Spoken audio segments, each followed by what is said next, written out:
மனமுடைந்து போன மனமுடிக்காரனின் காதல் கதை. 10th படிச்சுட்டு இருந்த என்னை தேடி ஒரு தேவதை வந்தாள். அது வந்து வந்து என்று 1 மணி நேரமாக உளறி கொண்டிருந்தால், வந்தது போதும், வந்த விடயத்தை வினவி என்றேன். அந்த அக்கா உங்களை லவ் பண்ணுதான், அத உங்ககிட்ட சொல்ல சொன்னாங்கன்னா என்றால் சற்று சபலப்பட்டு சம்மதித்தேன். பாலைவனத்தில் நீந்த துடிக்கும் மீன் யார் என்பதை அறிய அடுத்த நாளில் அடுத்த தெருவில் அவளின் இல்லம் இருந்தது. அவளின் அண்ணனும் இருந்ததால் அங்கு செல்லவில்லை.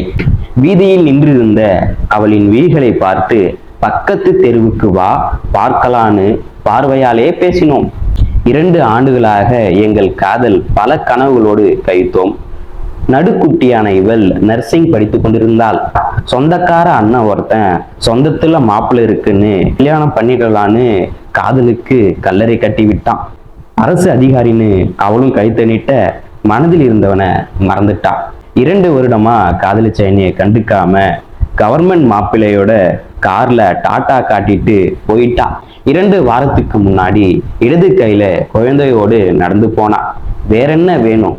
என்கிட்ட இருந்தா என்ன, யாருக்கிட்ட இருந்தா என்ன, அவ எங்க இருந்தாலும் நல்லா இருந்தா போதும் தானே.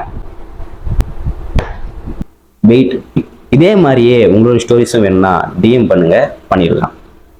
பாய்.